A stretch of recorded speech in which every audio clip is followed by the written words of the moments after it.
안녕하세요. 소중한 조선이에서 소중한을 맡고 있는 소중한입니다. 네, 소중한 조선이에서 조선이를 맡고 있는 조선입니다.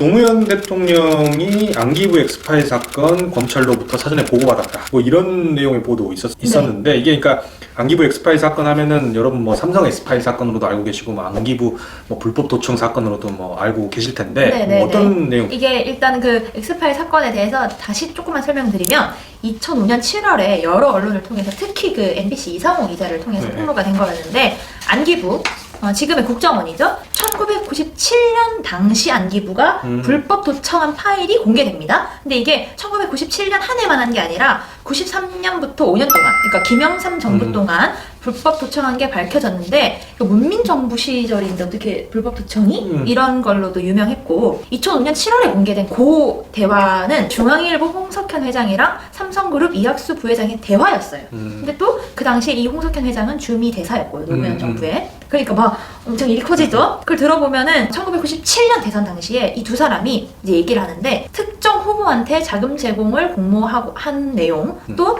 고위 검사들한테 뇌물을 제공했다 이미 이런 내용 떡값 검사로 또 알려져 있습니다. 이게 세상에 나오면서 진짜 막 정경 유착 아니냐, 검찰과 삼성이 유착된 거 아니냐, 그리고 어떻게 정보기관이 불법 도청을 하냐, 그리고 또 엑스파일이 보도된 것은 불법이 아니냐 이러면서 진짜 여러 가지 난장판이 정말 난장판이. 근데 그 중에서도 이런 의혹이 있었던 거예요. 청와대가 이 테이프 내용을 알고 있었다. 그러니까 이렇게 기사가 나오고 막 불거지기 전에 청와대가 먼저 알고 있었다라고 하면 이거는 좀 문제가 있어 보이는데요. 그러니까 이게 도청 사건을 정치적으로 활용하기 위해서 공개 여부나 공개 시기를 조율하는 거 아니냐는 이 음모론이 그 당시 야당에서 제기가 돼요. 네, 그래서 처음에 논란이 됐을 때 노 대통령이 엑스파일 나와서 나는 곤란할 게 없다, 진실대로만 간다라고 했었거든요. 근데 나중에 8월이 되면 도청 테이프를 공개하자고 결정해요. 그러니까 처음에는 왜 지켜보자고 했으면서 왜 지금 공개해? 라는 이제 질문을 던질 수 있는 거죠. 근데 검찰이 수사하면서 테이프 분석을 했을 거 아니에요. 근데 그 내용을 청와대가 미리 보고받았다면은 우리 정부 얘기 없네. 우리 정부는 괜찮아. 또 이 확신할 수 있으니까 공개 결정을 쉽게 내릴 수 있겠죠? 또 처음에는 이게 YS 정권이 문제였다가 나중에는 DJ 때도 불법 도청이 있었다더라 이렇게 밝혀져요. 그러면은 DJ의 타격이 가잖아요. 이걸 공개해서 DJ를 흔들려고 하는 게 아니냐, 이런 음모론이 계속 나왔던 거예요. 노무현 대통령이 알고 있냐 아니냐 뭐 이 논쟁이 있었던 거고, 거기에 이제 조선일보는 노무현 후보가 알고 있었을 거다, 만평을 만화를 그린 겁니다. 그러니까 문제의 보도는 2005년 8월 9일자에 거짓말 금세 들통 이런 제목의 만평이에요.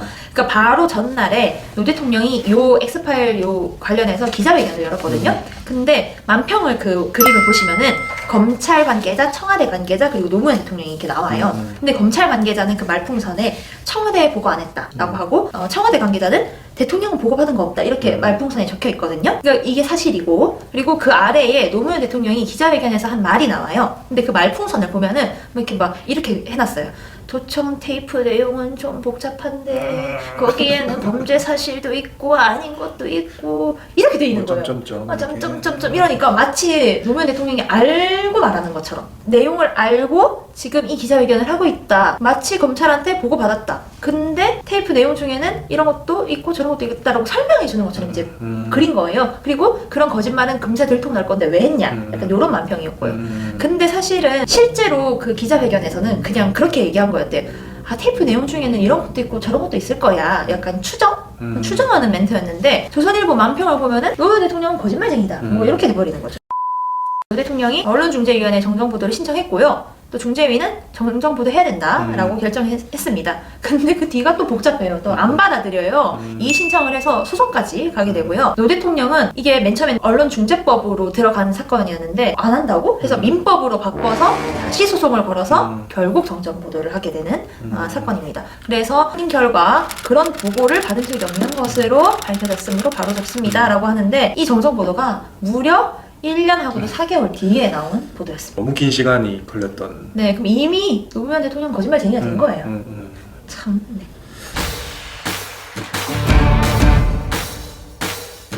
이거는 정정보도나 반론보도 된 건 아니고 그렇다고 해서 누구 하나 사과하지도 않고 미안하다고 하지도 않는 그런 내용입니다. 이건 또 주간조선이 2007년 9월 1972호에서 동아마을 노무현타운 6배로 커졌다라는 제목의 기사를 냅니다. 그러니까 아까 말씀하신 것처럼 퇴임 후에 내려가서 살 건데 거기를 노 대통령, 친인척, 측근, 청와대 등등이 매입해서 사적 크기가 아주 뭐 대단하더라 약간 이런 내용. 당연히 조선일보도 빠질 수 없이 당시 노무현타운이라는 제목의 사설을 해서 땅과의 전쟁, 집과의 전쟁 벌이더니 전직 대통령 중에서 가장 큰 집을 짓고 살고 있다 이렇게 비아냥거립니다. 또 편협한 활동으로 국민의 혐오를 산 노사모가 앞으로 그 1만 평짜리 노무현타운에서 보란듯이 파티를 열 모양이다 라고 왜곡 주장합니다.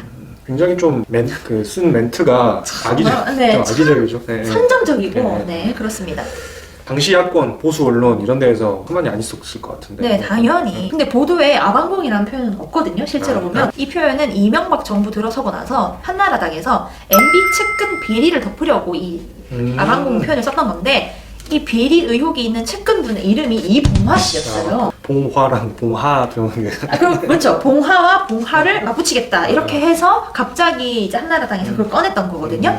그래서 2008년에 홍준표 한나라당 원내대표가 이런 표현을 쓴 거예요. 노무현 대통령처럼 아방공 지어놓고 사는 사람이 없다 이랬고, 또 조윤선 한나라당 대변인이 그야말로 노방공을 만들었다 이렇게 이제 표현합니다. 아방궁 논란과 관련된 사실은 뭐 저희가 잘 알고 있잖아요. 그렇죠. 그 말이 되냐고요. 이게 개별 공시지가 기준으로 보면은 노 대통령 사저의 금액이 제일 낮았고요. 또 이 당시에 또 문제가 됐던 게 혈세를 뭐 500억이나 써가지고 지금 이 타운을 만들고 있다 이렇게 이제 보도를 했거든요. 근데 알고 보니 그게 그 김해시에서 그 주변을 개발하려고 미리 짜놓은 예산 또 거기 다 포함시켜가지고 마치 노무현 대통령을 위한 무슨 뭐 타운이 만들어지는 것처럼 그렇게 보도한 게 이제 밝혀진 거죠. 노무현 정부 오보 이제 저희 막바지로 가고 있습니다. 그동안 참 달려오시느라 수고 많으셨고. 네네네, 너무 힘들었어요. 소개 부탁드립니다. 네, 근데 너무 놓치기 아쉬운 논문들이 몇 개 있어서 이거는 꼭 짧게라도 전달하고 싶어서 가져왔습니다. 일단은 2007년 1월에 이재정 통일부 장관의 좌충우돌이라는 사설에서 이 장관이 인사청문회에서 6.25 전쟁을 남침으로 규정하는 것은 부적절하다고 발언했다라고 말한 거예요. 그러니까 마치 통일부 장관 하면 늘 이런 게 되잖아요. 마치 6.25 전쟁은 남침으로 하면 안 된다 이렇게 말한 것처럼. 그런데 이거는 앞뒤 맥락을 자른 보도여서 이틀 뒤에 조선일보가 정정 보도합니다. 이 장관은 청문회에서 여기서 그렇게 딱 규정해서 말하는 거는 적절치 않지만 남침입니다 라고 해서 바로 잡습니다 라고 보도한 거죠. 네. 그때 워딩을 다시 보면은 알 건데 그거를 그렇게 보도했나? 2007년 5월 16일인데요. 제목이 노란 점퍼 15만 장 주문해놓곤 열린우리당서 1년 반 동안 안 찾아가. 공장 문 닫아. 이런 기사입니다. 일단 노란 점퍼, 노란색 하면은 그쪽이 생각이 나죠. 근데 이게 어떤 내용이냐면 여당 고위 인사 부탁을 받은 한 사업가가 점퍼 공장에 가가지고 노란 점퍼 15만 장 만들어주세요 하고 주문했는데 만들어 놓고 보니까 아직도 옷을 안 찾아가서 내가 돈이 없어서 대금을 안 치렀다 이거잖아요. 네네네. 그래서 공장을 문을 닫았다. 근데 일주일 뒤에 사과 보도를 합니다. 조선일보가. 열린우리당이 그 노란 점퍼를 주문했다는 증거가 하나도 없었던 거죠. 하나도. 그래서 이제 보도를 하면서 이제 사과를 열린우리당과 그 회원분들한테 죄송하다 이런 보도를 했고요. 또 웃긴 거는 이걸 문화일보가 그 당시에 따랐었는데 받았어. 문화일보는 정정 보도를 한 사건이 있었습니다. 그리고 이것도 정정 보도는 없었는데 이게 웃기더라고요. 2007년 5월 10일에 조선일보가 일면에서 전 청와대 비서관 딸 부정 혐의라는 기사를 보도해요. 그러니까 이 노무현 정부 때 청와대 혁신 비서관이 사격 대회 출전 경험이 없는 딸을 서울체육고등학교에 부정 편입시켰다? 그런 혐의가 있다 이렇게 보도한 거죠. 근데 며칠 뒤에 경호실장기 사격 대회가 열려요. 근데 이 비서관의 딸이 12년 7개월 만에 여고부 기록을 갈아치우면서 금메달을 땄다고 그러니까 합니다. 사격 왕이었는데. 아, 네, 사격 왕이었어요. 사격 대회 출전 경험이 있든 없든 간에 사격 왕이었어, 알고 보니. 그래서 당시에 그 누리꾼들이 아이고 조선일보 오보가 사격 신동에게 사살당했다 뭐 이런 글을 제대로 맞아버렸네. 정말 다양한 오보입니다. 역시 1등 신문. 네, 1등 신문. 네. 그러니까 노무현 정부랑은 진짜 그야말로 전쟁을 치렀을 것 같더라고요. 정말 너무 오보가 많아서. 그래서 다시 자세하게 소개해드릴 자리가 있으면 정말 좋겠다. 저희가 이렇게 오보사를 정리하고 있으니까요. 여러분도 혹시 뭐 기억나는 오보 있으면 댓글로 한번 남겨주세요. 저희가 한번 또 찾아볼 수 있으니까. 또 다음 시간에 저희는 또 다른 오보로 또 찾아오도록 하겠습니다. 네. 조선일보 오보사를 지금 만들고 있는 소중한 조선이의 소중한을 맡고 있는 소중한입니다. 네, 소중한 조선이의 조선이를 맡고 있는 좀 조선이었습니다. 헷갈려. 내가 뭘 맡고 있는지. 그럼요. 안녕.